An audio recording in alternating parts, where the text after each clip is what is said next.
Welcome to the latest episode of Platform.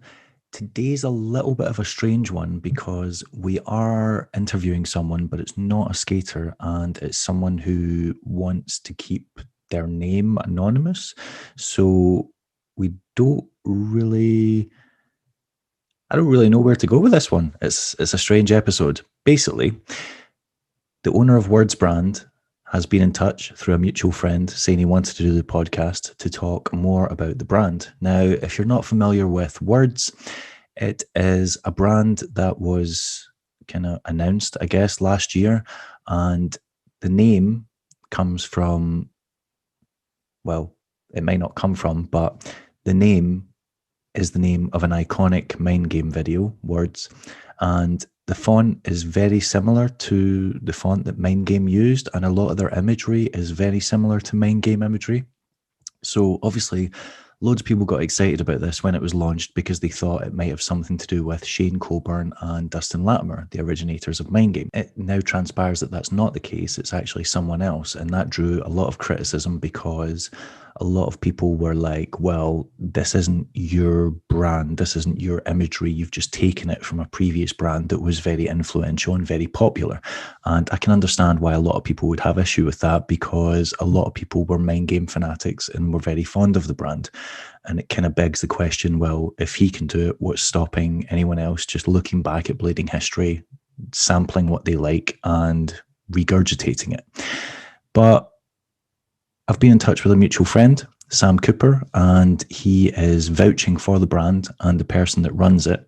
So we're going to have a discussion, find out, why he decided to start it, why he decided to use the imagery that he is, who's involved in the brand, what they've got planned going forward, and just find out a little bit more about this mystery venture in blading. Normally at this point, I would say cue the music and show a bunch of clips of the blader in particular, but don't have any blade clips of the blader in particular because I don't know who it is. So I guess we're just going to go right into it.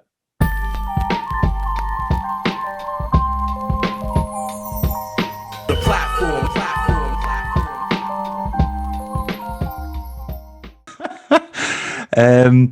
So this is a first on the podcast. We've got a masked guest, a mysterious masked guest. Indeed. I guess the first logical question that anyone watching this is going to want to know is what's with the mask? So basically, I feel that, I'm not John Julio, obviously, right? I feel like people see him and they support anything that he does. Regardless of whatever it is. So a lot of the time, I think things kind of get missed that what's important is the brand, not necessarily the person. So with this, it's more so that it's like, what's more important is the brand as opposed to the person behind it. And inevitably, it will be, people will work it out and all the rest of it. Like obviously people know my voice and all the rest of it, but by the same token, it's like, I want the brand to be the reason why people want to support as opposed to me first. You know what I mean? Yeah. Your audio's breaking up a little bit. I think it's actually video's frozen as well. Oh, no, we're there now. Can you hear me? Yeah, it's good now. I appreciate, I get that aspect, as in it's not always important who's running the brand, especially if it's not a big name person, or it's not a former pro, or it's not someone who's influential, because obviously in that case, then you're using that person's influence to promote the brand. But I guess what I think and what a lot of people naturally are going to assume is that by not sharing your name openly or not saying who you are, that if anything, it's placing more emphasis on the fact that you want to be secretive about who owns it.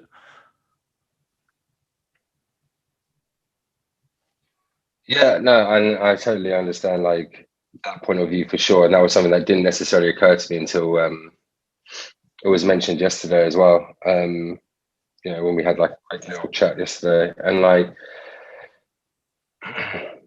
again, it's, you know, for me, it's really like, it's not important in the sense of there's so much like, I don't know, sort of negativity that happens around and all the rest of it. And it's like, you know, just like yourself and many other people, I have a family and all the rest of it. And like, people can be assholes online, right? So there's that side of things as well, where it's like, I want the brand to speak for itself first. And, you know, the naysayers and the people assume that this thing like a cash grab or anything else. It's not that. That's quite a cool brand. Like, I like what they're doing, and it happens to be that guy. That's amazing. You know what I mean? So it's after the fact as opposed to before. Right. Okay. Okay. Right. We'll move on from that. I'm not entirely sure I agree with that, because I think there's many people that like, I can think of quite a few brands that don't have a name attached to them, or if they do have a name, it's not a well-known name. Like, for example, Conjure or Red Eye or Sola, like all those guys, like, or even Blade Club, like people might know who they are now, but that's as a result of the brand. That's not, they didn't have a name, like a big name previous to the brand. Like Kyle Sola, like people only know him because of the popularity of his frames. The frames didn't become popular because of him. Okay, hopefully that'll be better. Okay, attempt number 2. Let's go. Right. So yeah, you mentioned that there's been controversy around the brand. That has not escaped me, and I think it's kind of understandable controversy because, like you said, the name of the brand is obviously a famous Mind Game video. The font is very similar to a Mind Game font, and I can understand why people would take issue with that. So I guess what was your reasoning behind choosing to go with that rather than starting a brand using, for want of a better word, your own artwork or your own branding? So first things first, like yourself and many other people out there, Words was, you know, an incredible video, as is Mind Game. Well, I mean, it still is, and as is Mind Game when it was around as well. You know, and I feel that the way the name came about was that, you know, I had an idea of how I wanted the company to be, how I wanted it to be structured, and what I wanted to offer people. And, you know, we can get to that later on, but you know, I was talking with Austin Has, and we were discussing my idea and what I wanted to do and everything. And the name was the thing that, you know, was escaping me the most. And he was like, I was like, oh, have you got any ideas for like names, etc., etc.? And he said, oh, I'm really bad with words. And I was like, oh, words. That's a really sick idea, because it's like this amazing video that, you know, majority of people, if not everybody, loves. And it can be like a little nod to that era of blading, like almost like the golden era, if you will, of rollerblading. And so that's where it kind of, the name comes from, and the idea of using it is a homage, as I've sort of have said across socials and on the website. In regards to the font, I mean, the font is a similar font. It's not the same font, just for FYIs. Yeah. And I mean, I've reversed the R as another homage to Mind Game. You know, for anyone who doesn't know, that they used to reverse all their letters. But apart from that, it's just, you know, the font is like Tray Back MS Bold or something. You know what I mean? It's just like it's a font that many companies in the world have used. It just so happens that it is similar to Mind Game, and that's done by design. Obviously, it's not like just accidentally picked out. Again, I just wanted it to be something that echoed words, as opposed to being a direct copy. You know what I mean? So you say it's a homage, but when does it go from being a homage to being imitation? Yeah, so it's a fine line for sure. Like it really is a fine line, and I think it goes to imitation when you start actually recreating designs and you recreate, you literally copy designs, etc. And I feel having the words written on something like this, for example, is literally what the collection is, just a basic. So I mean, if it didn't say words, it said McNamara, for example, or Wilson. It's probably a better example. And so if I No one would buy slaughtered your that. last name, I don't recommend that. Don't do it. I feel that people. So I feel that like it's like any other basic from any other company. You know what I mean? It just so happens that it has a word that was the same title as a rollerblading video. And let's not forget that the video itself, they never had any clothing that said words on it or anything like that. It was literally just the name of the video. No product ever had words written on it. And the video also had the R, except for the W and the O, the RDS were all backwards as well. Okay. But whenever anyone does see that text that's on the hoodie and on the very first thing they're going to think of is the DVD cover to the Mind Game video. Yeah, and I think that like that's something that after the fact it was like, oh well, that's from a business point of view is that like it is something that's familiar to people, so it makes people even if they don't realize it, they kind of feel a warmth to it already. If you take into consideration like consumer behavior and things like that. So although that wasn't done by design, it was a happy coincidence.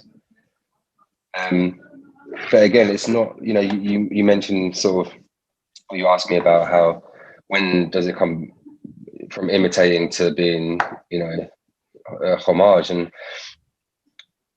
there's 3 tiers of, I mean, on the website, there isn't 3 tiers right now. There's only 2, but there will be 3. And there's 3 tiers or 3 levels of the clothing. So you have the icon basics, which is always something that's going to be a basic. It will be very simple, and that's effectively, like the homage, and that's it. And then where it comes away from that is the second level, which is like the more sort of creative, big prints type, and then the third one will be friends and family, which again is something we can get into a bit later. But yeah, it's not the same. It's not an imitation. It's just a little nod. Thank you very much. Appreciate that period of time. Let's carry on. And don't forget, I did reach out to Dustin, and I got a blessing from him. So that's what I was going to ask, if you've had any interaction with Shane Coburn and Dustin Latimer, because obviously the word and the imagery is very similar to what they created. So what was their input regarding it, or what did they say in response?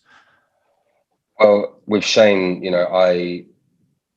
he's an incredibly hard person to find internet wise, and other people who I know who might be able to connect me with him, it's fallen by the wayside. So with Shane, unfortunately, that's something that I haven't been able to even reach to. With Dustin, I was like, hey, this is what's happening, this is what I'm doing, blah, blah, blah. I really like to have your blessing or something to that effect. And he just wrote back short and sweet, looks good, good luck. So, I mean, and that was kind of, that was that. I said to him, it'd be great to do something with you in the future, etc., etc. And he kind of, that was, and his response was just, yeah, looks good. Good luck in the future. Something to that effect.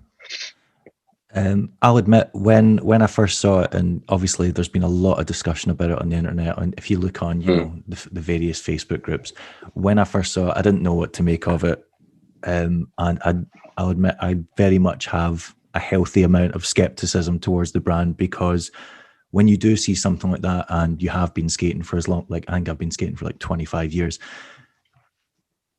when someone introduces a new brand and does it in that manner, it kind of lends me to believe what's to stop someone else doing the exact same thing, and where does it end? Like, where does it get to the point where we then just have this endless cycle of things being regurgitated and repurposed and recycled? Because if you can take the name of an iconic video like Words and use a branding that is very much made famous by Mindgame, what is to stop me, for example, starting a brand that takes medium branding? Like, that was one of my favorite brands growing up. I thought all their stuff was legendary and iconic, but they don't exist anymore, and there's no one to stop me doing it. Weirdly enough, it's another Shane Coburn brand. Or say, for example, I could start a company called Day of the Rope and start using Senate branding. And, Arlo's still around. He might see it, but he can't stop me. Like, he can't take me to court, because it would cost him money and it wouldn't be worth his while. But that's the kind of view. I'm like, where does it end?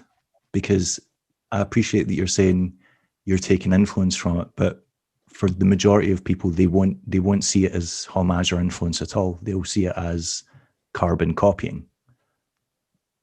So yeah, absolutely. And that was, that was something that I was very aware of people's opinions and thoughts, because don't get me wrong, like, I'm sure if it wasn't me doing it and someone else was doing it, I would be the most skeptical, for sure. Just like yourself, I've also been playing for 20 plus years, and so I do understand people's concerns and people's reservations of the brand. By the same token, what the brand is about as a whole, and again, we'll get into it, is that hopefully people will understand that, actually, it really is just that little nod, because everything else is so much more than that looks a bit like Mindgame or whatever. You know what I mean? Ideally, my hope is that the brand will be a lot bigger than what I think people first perceive it as. And you said about, where does it stop? I mean, that's a great question. And, there is nothing stopping anyone from doing anything within rollerblading, at least, because, like you said, it's so expensive to try and battle it. But something that, I don't mind saying, that put me at ease was, even, you got me over here doing this. It's like, well, what the fuck's he doing? But then, Julio and the Breakfast Club, Sunday Brunch Club, rather, whatever it is, they just released, like, literally, like, the Senate logo thing, and then, like, you were talking about medium, and then they had, like, the medium thing. And I understand that their circle is probably, they can call upon those people, but it's not any different to what I've done. All right, I haven't been able to reach Shane Coburn, but I have reached Dustin. And, for all intents and purposes, from my understanding of, like, going back in the magazines and that, is that, like, it was Dustin who came up with the name of the video. And anyone out there, correct me if I'm wrong, but I'm pretty sure that's what I had read in, like, an old Daily Bread, or it might have been, a Daily Bread, yeah. So I think when people understand the vision, I'm hoping that then people understand that it really is just a little nod, a homage. Let's carry on. Okay. Because the other stuff is what's important. Yeah. I would argue with the Sunday brunch stuff that there is a significant difference in the fact that their stuff has a very like ironic tone to it, and the some of the designs that they used, the people are actually like good friends of theirs. So, for example, the fiction thing that they've repurposed to say brunch, Dave Payne and John Julio are like best friends. And then with the Michelada stuff, it's like they're not. It's very much like, oh, this is a play on the Medium logo, like famous Medium logo, but it's very obvious like that they're just messing around with it and that it is like tongue in cheek. Like it's not. Whereas the way that you're doing it is passing it off as, you know, like a legitimate brand entity on its own, which isn't really the same thing. Like one is kind of not taking itself too seriously, and the other one very much is. Yeah, and I think that is definitely a valid point. By the same token, I do believe that, let's say if it was something that was more tongue in cheek and a bit more obvious that it's, you know, for fun, so to speak, at the end of the day, anything that's to do with mind game, people are going to have an issue with it, no matter what it is. Like, because people feel it's quite a sanctuary of blading. I do think that although you are right, it is different to degrees. The principle is still the same. They've taken something that was, and they've repurposed it. I haven't even taken something that was. Realistically, it was the name of a video.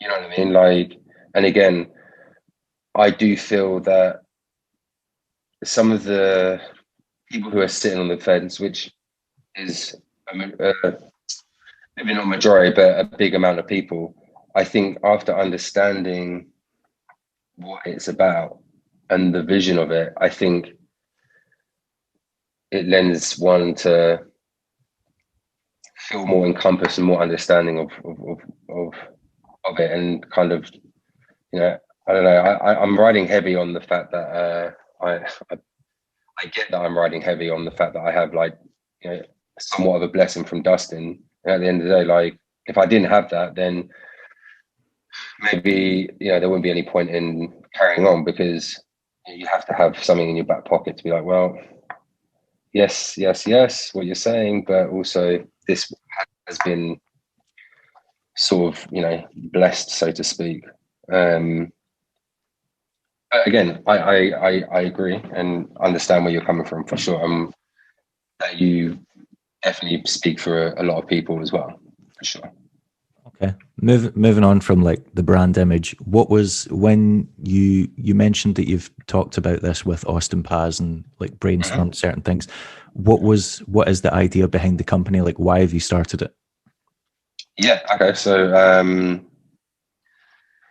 the company, like everyone, you know, you want to have some sort of impact, big or small, within rollerblading, and give back as much as you can and all the rest of it. And, you know, my background is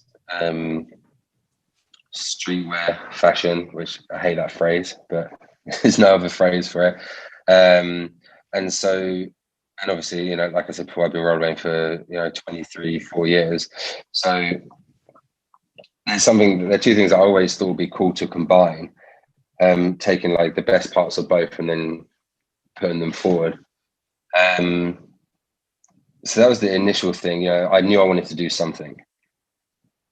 And then I actually, in all honesty, it came out of being really irritated by a specific company. And I know you like a bit of controversy, but I would argue that everyone likes a bit of controversy. I feel a little bit targeted, that it's always insinuated that I'm like the gatekeeper of it, when like everyone loves it, and it's absolutely bullshit to say that I'm a sole purveyor of it. You know, UKBC posts. If someone puts up an awesome section on UKBC, it'll get like a like. If someone puts it up saying, "I hate this prick, I want to punch him in the face," 1,000 people will comment. So I'm not alone in enjoying controversy.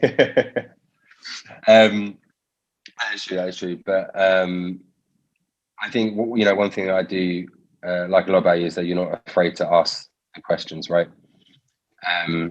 Anyway, so what I was saying was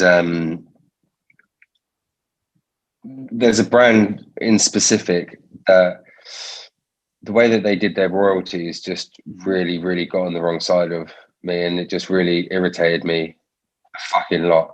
So I was like, do you know what?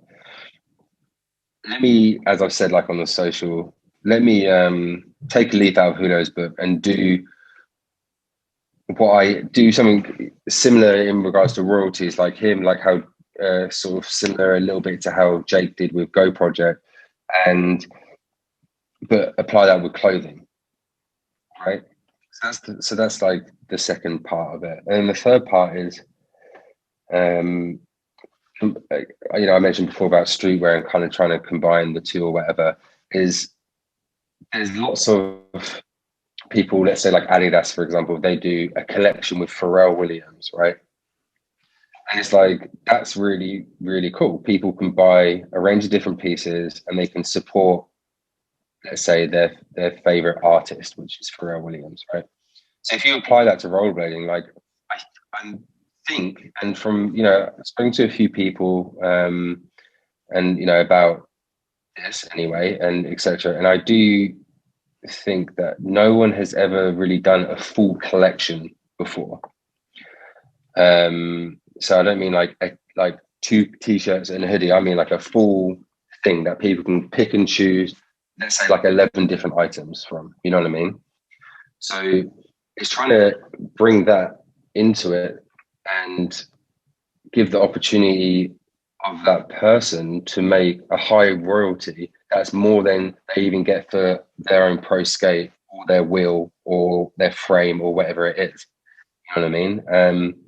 And I'm not sure in the past when people have had like pro t-shirts or pro jeans or shoes, how those royalties have ever worked. I don't know how, I've not been able to find that out, but I assure you it's probably pretty low. Well, there is a UK brand that has been open about doing royalties with t-shirts, and oh god, I've totally forgot their name. Is it True Apparel? I want to say it's True Apparel, and I'm pretty sure they paid £5 royalty per t-shirt. Okay, so that might not. That's just that's stuck in my head for some reason, but I'm sure because they had pro t-shirts for various people like Ross Jones and other guys, and I'm sure it was £5 a shirt. See, and that's such a great step forward. But I feel like I have a job, just like lots of people do, and just like lots of people who have a rollerblade brand or try and start a brand, that it's a passion project, and they say how they're not in it for the money, and this all comes back round again to me being so irritated with this specific brand because person who owns it, I know has a very good job. And so I know that they can afford to pay more royalties, et cetera, et cetera. So I thought if I'm in a position to do the same thing, why not do that? So an example would be, let's say I have this collection that comes out. Now, a t-shirt, again, let's say is £30 or £35. And that person whose collection it is going to be making £15 from that one t-shirt. So if you think it's a collection of 11 items, all different, obviously they range in prices, which ranges in their royalties because obviously it does. There's a potential to earn, a little bit of cashola, and why not do that? If they sell. If they sell, of course. So that's my job to make sure that I reach out to people who I feel that would work. We would work well together. I think the people who I have is going to work very well. Right. I'm going to ask you about that in a second. But yeah, I did skim the website and saw that there was a lot of products available. So I want to ask you about that in a second. But first, yeah, like you mentioned the pricing yourself, like some of the t-shirts on there are on sale for like £31, like over £31, whereas other brands, the most you could expect to pay for an established brand's t-shirt is like 25. In fact, and that's usually if it's getting imported from the States and it's getting sold at, local skates or whatever. But most t-shirts are between 20 and 25. When you've got a significant jump on that, I guess the argument is, do you not think you're pricing yourself out of the competition when there's established brands that are selling their products for significantly cheaper? And why would people buy? Like, I appreciate that you want to give a generous royalty, but at the end of the day, a product price is one of the biggest factors in deciding whether or not someone will buy something. So yeah, absolutely. My argument would be, why would they buy from you instead of an established brand like Vibrolux or whoever? Yeah, absolutely. And like I kind of touched before, there's three levels to like the clothing, right? So there's your entry level, which, say I think a t-shirt is €30. So I'm in Europe, so I'm just dealing with euros because from my end it's just easier to deal with it that way. So a t-shirt is €30 and it's a high quality, and it should be at least the same as the cheapest shirt, let's say on Loco skates, or it's a little bit cheaper. And then the level 2 has a bigger print, it might have prints on the arms, etc., or whatever. So naturally that's going to cost more because it costs more to make it. Not by much, not much more. The next range is only €5 more than the equivalent to it in a level below. Same with the friends and family, like the pros, the AMs, the team. Again, that's prices that will be worked out between myself and those people. But at the end of the day, that whole range, that collection, it's their collection. That's not for me to take money from. You know what I mean? That's not for me. So when I say £15 a t-shirt, that's, let's say if it's a £30 t-shirt as an example, and they're getting £15 royalties, and that will be a fiver to me for doing the admin, and then that will be the rest covers the cost of making it, as an example. It may be that the person who's doing the collection wants to have the prices cheaper. That's okay too. It's completely up to them. You know what I mean? At the end of the day, like, it works out, let's say like a 90% royalties to them, 10% to me, because for me, I have the Icon Basics and then I have the level 2 like range, and those two are the ranges where the money from that is what feeds being able to support the other riders who may not have sponsorships or more traditional sponsorships, and it enables me to be part of Winter Clash, for example, or for the online Winter Clash that's coming up, or it enables me to be able to throw out a couple of custom tees and donate some money to those kids who were baking donuts and selling them. I don't know if you had seen that. Yeah, for new skates, yeah. So what you mean. So we donated to that and then sent them a couple of custom tees, and then etc. etc. So it's like, from the first two ranges, it enables the majority of the profit from that is going back into the industry, one way or another. And then the friends and family, the level 3, the collections, like I said, 90% of it is going straight to them. Wherever that works out at, it's 90% for them, small amount for me, because it's not, like I said, I have a job. This is not my sole income, and I'm not about that. I'm just fed up with people taking the piss when they don't need to. So if I don't need to take the piss, well, I wouldn't want to anyway, but you know what I mean?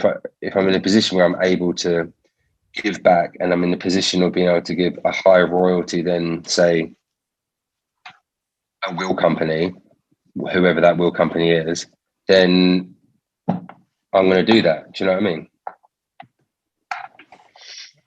A wheel company? Which wheel company are we referring to? Referring to BHC. But I was under the impression BHC are paying royalties. I thought, and they do, and they do, but they pay £2 or €2 or whatever. Starting to make enemies now, but that's fine.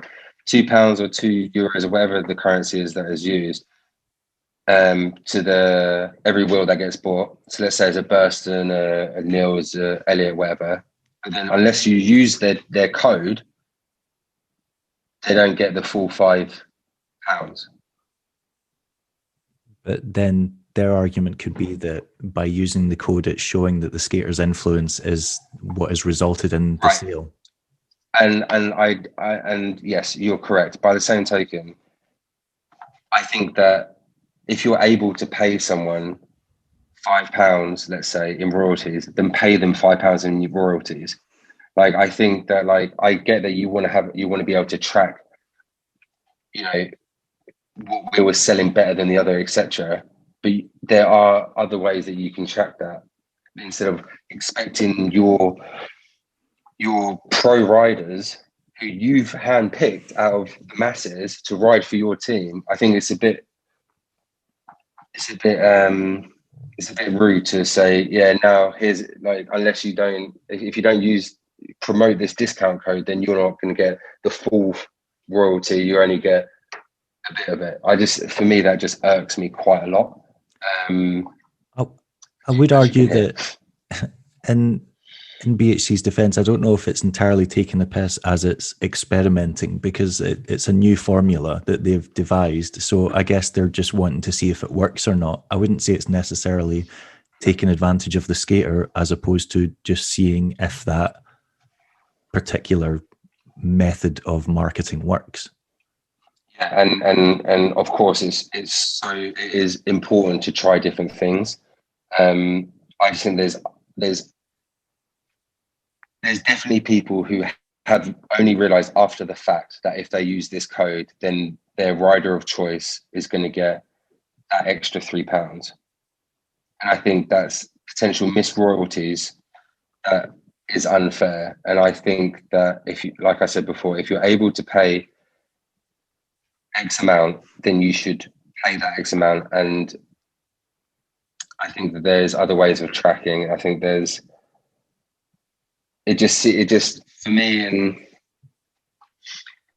other people, who discuss this with, I think it sits a bit different. But who am I to talk? I called a company words. So, I mean, that could be their argument. I would say, exactly.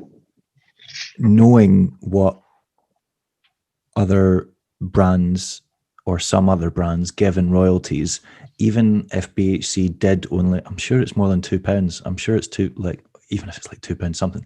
I mean, that is more than some skate brands in the past have given in royalties for pro skates. So I wouldn't say it was a particularly poor deal. I'm not saying it's a poor deal. I'm just saying that if you're able to offer 5, then give 5. Well, I just don't think that, like, it's necessary for.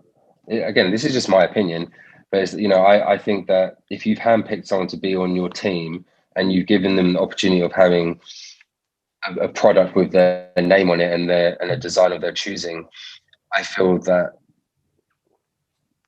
their skating should do the work for them. They shouldn't then have to bombard Instagram with, oh, use this code to get 10% off, and then I get £3 extra in royalties.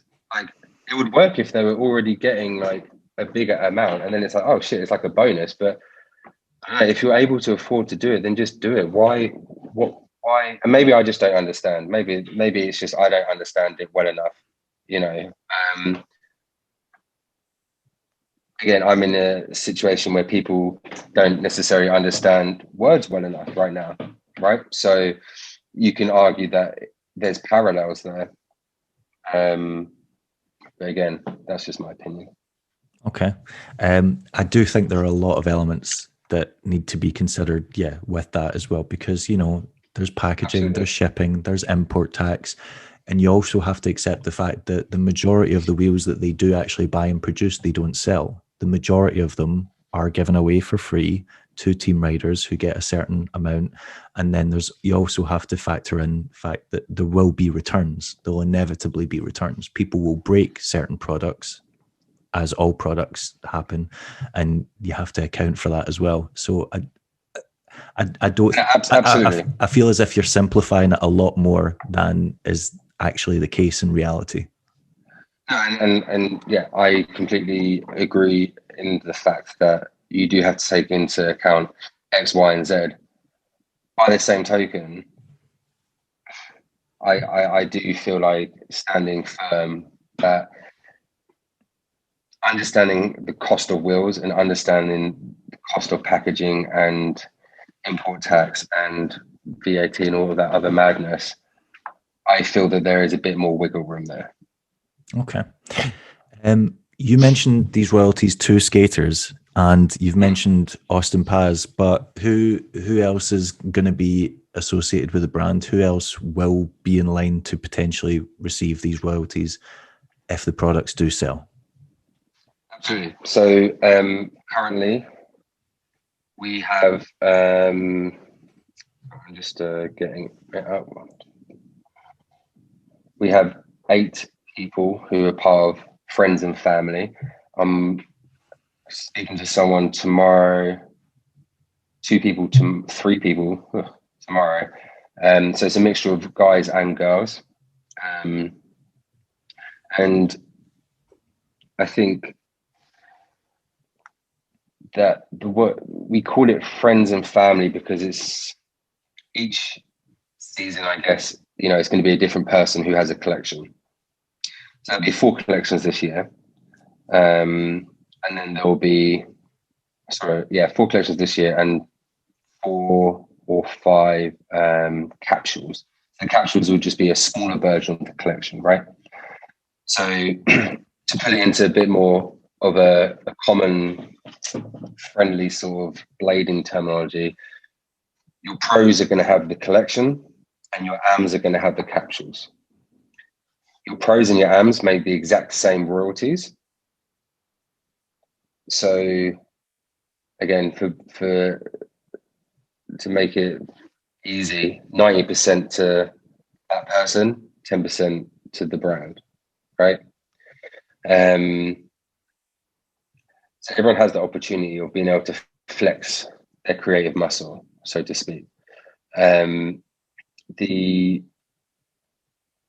other thing as well is that we have a series that's been developed, I guess, and that's also 4 different photographers who I'll be working with, or who the brand will be working with, to produce a collection as well. That's all I'm going to say about that. I see there's a question burning there. You've given me very much a politician's answer on question time. I've asked you quite a direct question and you've not answered it.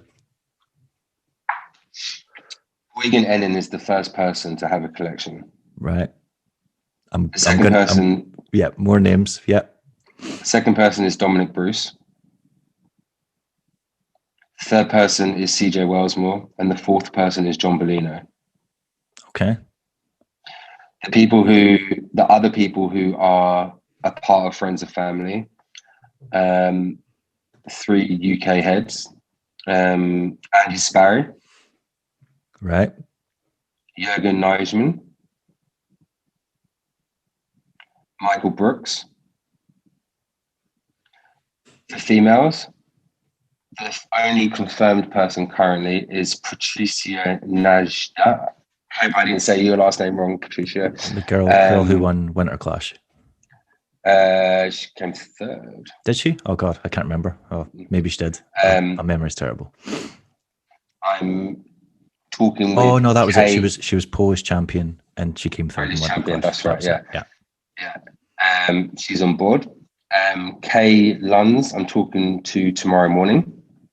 Kay Lux, the girl from who lives in LA, but's from Connecticut. Yeah. Okay.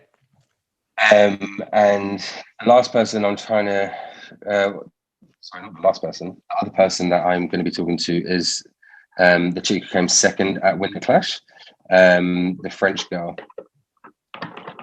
Mela, I think is how you pronounce her name. Okay. I'm bad at pronouncing names. Yeah, the names escape me at the moment, but okay. And then the other female, I'm still searching to find someone who I feel may fit with the brand. So all these people the people who, Eugen, Don Bruce, CJ, and John will have collections. The other people will have capsules. As for the girls, I haven't quite worked out yet who is going to have a collection who has capsules, but that's something to discuss with them. And they will all get the same amount, the same type of royalty offer. Right. And how does that work in terms of being paid out? What are they expected to do in return for receiving the royalty? That is a sick question, and I had a really long conversation with Patricia actually about that 2 days ago. So I think one thing that is missed is that some of the bigger brands sort of, I feel, expect so much, and it almost makes the people who are sponsored by these big brands not really care and just kind of do the bare minimum. And then you have these so to speak, who are doing so much and they get so little. So firstly, that's why it's kind of like the same royalty across the board. Secondly, it's like to paid out. Is that what you said? Sorry. Yeah, like basically, because obviously some people pay up front. Some people, I know that certain wheel companies say you'll get this amount of money at the start, and then others say when you release a promo for us, you get the rest. So yeah, that's right. I guess my question to you is, what you've mentioned that these people will get generous royalties, like, you know, 15 euros or whatever. Yeah. But my question is, what do they have to do for that? Yeah, sorry. So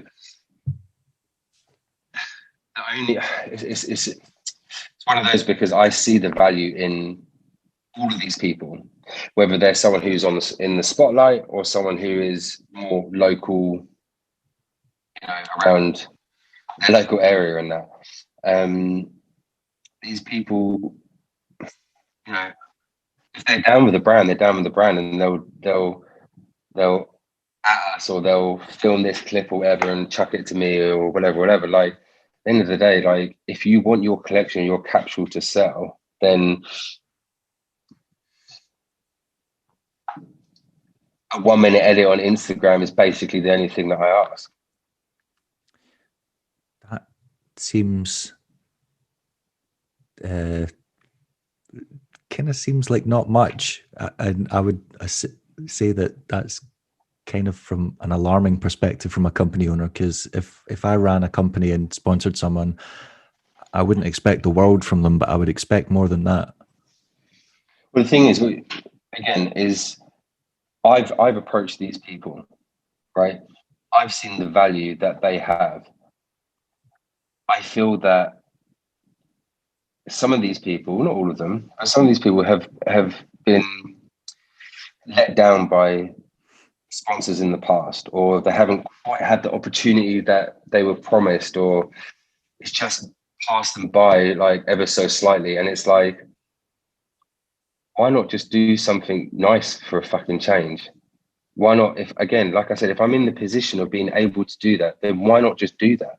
Like, it doesn't have to be so like, wow, you know, you're going to have this collection, so therefore, you know, I'm going to want to have this, and this. It's like, mate, if your collection sells, then you're going to make some nice cash.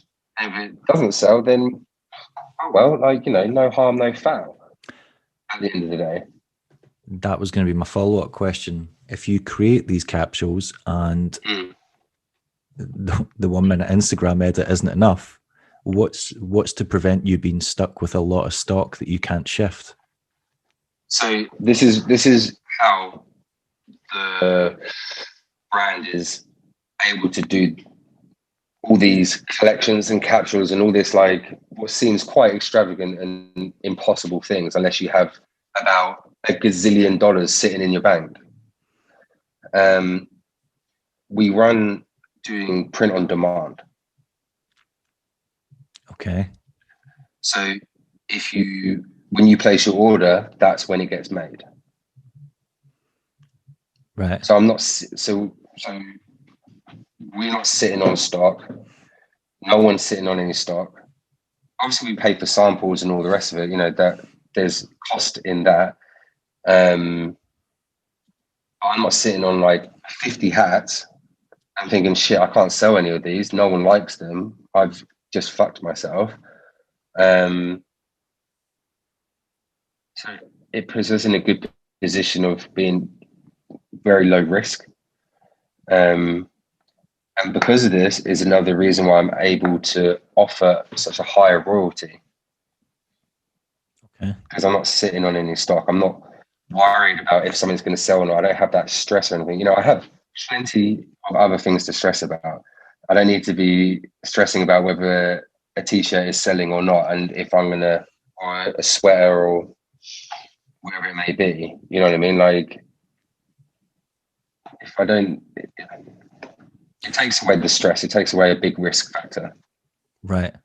I'm a bit of a dinosaur. So print and demand is something that I kind of look at with a bit, again, skepticism is, the key word today. Apparently it's the Sesame Street word of the day.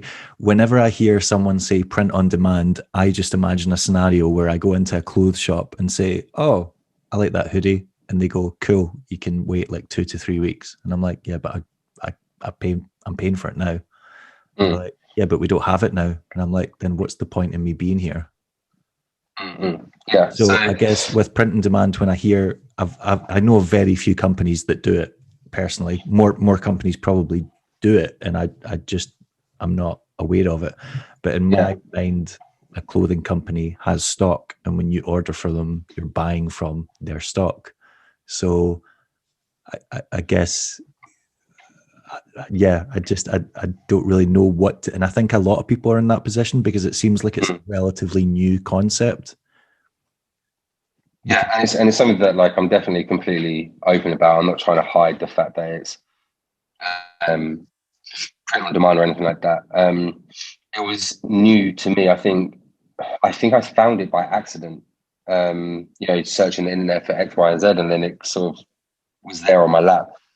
I know quite a few years ago, I always thought it'd be a good idea to use that platform for something, because again, it takes away a lot of that risk factor. So although it might be, say, £2 or euros or whatever more to produce said t-shirt, hoodie, you weigh out the risks of that, and it's kind of worth that £2 extra to take away the risk of sitting on stock and not having anything selling. I mean, so far it's been really good. Again, I'm not going to just jump into something just for shits and giggles. Like, got many samples and made sure that we're using the right t-shirts, the right weighted t-shirts, the right length, the right hoodies, feel of the hoodies, blah blah blah. The same way you would anything else. It just so happens that it comes straight from being manufactured, as opposed to being manufactured, then me, and then you, for example. I understand what you're saying, like the buy it there and then type thing. And, if Words was in the store, then you could just go and buy it there and then. You know what I mean? Like, if it was stocked in, I don't know, let's say Loco, then you'd be able to go and just buy it. If you order it online, all right, it might take, it's supposed to be 5 to 6 business days. Obviously, right now, things are a bit trying. But the majority of people are getting theirs within 2 weeks of their order. Even with like all the COVID-y, Brexit has been a bit of a problem for us as well. they're still getting all their things, and people seem to be happy with what they're getting. And what it does as well is because the company that we use, it has a couple of manufacturers in America. It has 2 in Europe. It has 1 in Mexico, which is super random. And they have partners in Japan and Australia. So if you're in, let's say, Australia and you order, you're going to pay a very low shipping cost because it's being made in Australia. If you're in America, et cetera, et cetera, et cetera. So what it means is that I'm able to do like a global offering at relatively cheap postage and packaging because it's coming from their own country. And then that means that people don't necessarily get stung with import tax like how you do from America sometimes, a lot of the time. So yeah, it's does that answer your question? Yeah, that answers my question. You mentioned earlier that you'd be teaming up with photographers. Obviously, I know of one of those photographers because it was Sam Cooper that put me in touch with you and suggested that we do this to find out more about the brand. So what's going to be his involvement, and how are you guys going to work together? So the collection that it's going to be, there's 4 of us. There's 4 photographers rather. One of which I have already ordered the samples for, so that's great. And then Sam Cooper. So there'll be an overall arc, like storytelling, right? So the overall arc, and each picture is going to be a t-shirt, a long sleeve, and a hoodie, and a pair of socks, just because socks are great and everyone loves socks. So there's going to be 1 picture on each of items, a different picture. So if you like the look of, picture B, then you have to buy, t-shirt B. You know what I mean? Does that make sense? Yeah. They're all going to be black and white. They're all digitally printed. Again, we'll see from the samples if this even goes ahead, because if the samples are shit, then obviously we're not going to do it. But banking that the samples are good, then usually with digital printing, you can get high detail, and so we'll have like a real nice set of 3 photographs at a spot, and it's done by 4 different photographers over the course of the year, with a rider of their choice. It doesn't really matter. In regards to royalties, again, that's just split 3 ways, 33 in a third. So everyone's making a little penny. So that's really great. I don't want to say too much about it, but that's what the base is. But specifically with Sam Cooper, what we have been talking about is doing, again, this is based on getting samples back and seeing how it actually looks, but selling prints online, prints, frame prints, canvas prints, and even like, little postcards as well of some of his, iconic photos that he's taken across the years, which is, there's a plethora to choose from. There's a lot to choose from, yeah. Yeah. So if you use any from the front cover of Wheel Scene, I'm going to have to like put a hit out on you. I'm going to tell you that right now. Because well, then we just have to do it 4 ways. He's taken the majority of the Wheel Scene covers. So yeah. Well, we have to do it 4 ways then. That's all right. We'll work it out. But yeah, so the idea with Sam, and this is something that I think I would like to do with a few other people as well, is basically have, a Sam Cooper exhibition presented by words. And it's a place that, people can go to buy prints from him. And then, again, with that, it'll be, in terms of royalties, it would just be like a 90-10 sort of deal as well. 9% him, 10% me just doing admin and shit. Because again, why the fuck wouldn't you want to help out people who have given so much to the industry already? You know? Yeah, I'll go along with that. My last question, and I think is probably one that's on most people's minds whenever a new brand started. Loads of people come in with an idealistic view of how they're going to fix rollerblading or change it, or Mm. and even the biggest names in the sport have started brands and they have just died a death. You know, Brian Shima started NIM and SSM. Brian Shima's arguably one of the biggest names of all time in blading. He had one of the best teams of all time in blading. Absolutely.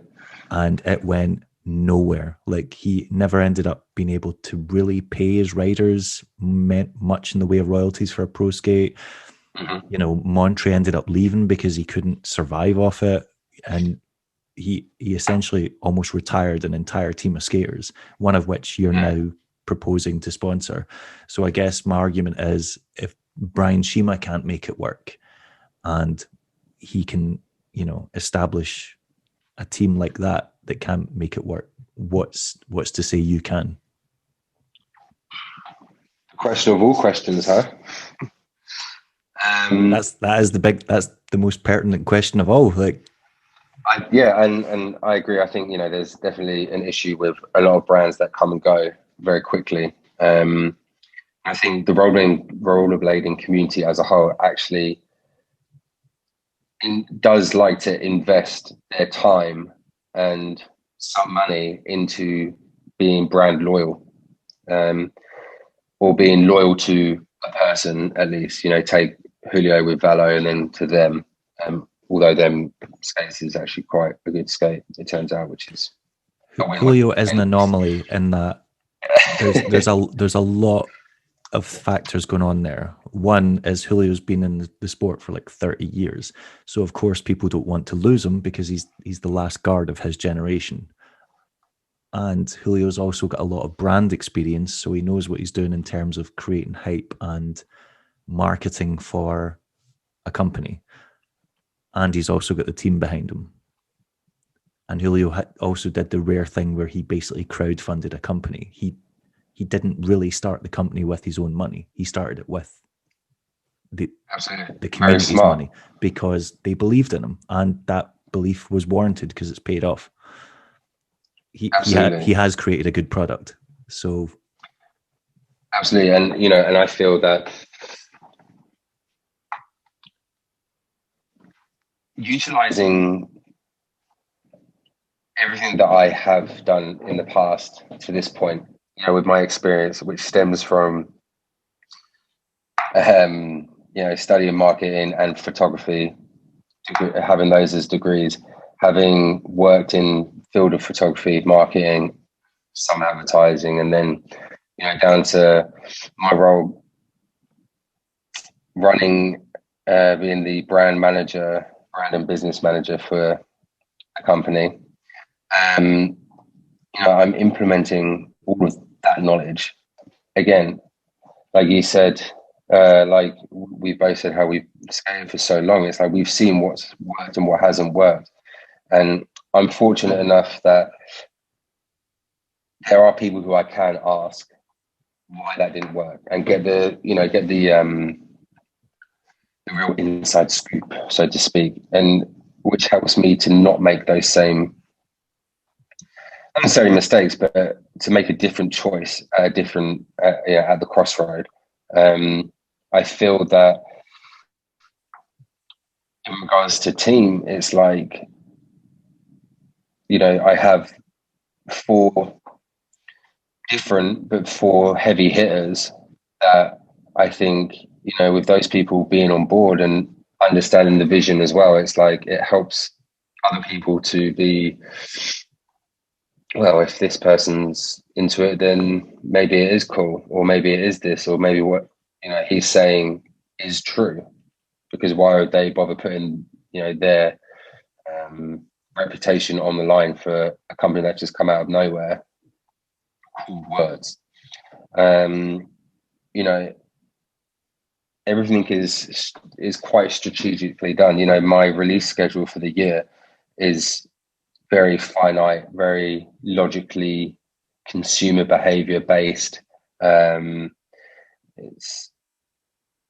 It's I feel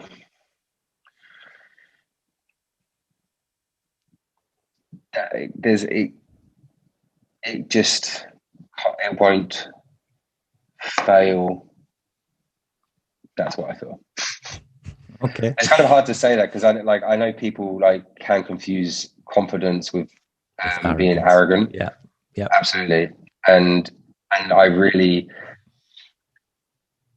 it's not arrogance. It's just a massive confidence and personal belief in the product and the vision and what we want to achieve. You know, like no one's ever done a full collection in rollerblading. That's amazing. You can take one of your, let's say Eugen's your favorite blader, and he's designed 11 pieces of different things to choose from. And it's going to be different 4 times a year from 4 different people. And then next year, it'll be 4 new people. So on and so forth. Right? I would argue that someone has designed and dropped a full collection in the past in blading and in the recent past. Mm-hmm. Basement, every time they release a video, release an entire collection, and it has socks, hoodies, t-shirts. Absolutely. I mean a collection in the sense of a person, me collaborating with a person for a full collection is what I mean. Not a collection as in, yes, you're 100% right. To take any example I keep on going to, with like Adidas and Pharrell Williams, let's say, for example, you know, it's like, obviously Adidas has released a bunch of collections here, there and everywhere, but with that one person. So that's more so what I mean when I say a collection, the first full collection, I mean with a specific person within said industry. All right. Did you say the first collection is going to be Eugen Enin? I did say that, yes. When's that going to be released? That will be released for Winter Clash, which we are also a partner. Right. Well. Okay. And then can you tell us who's going to be after that?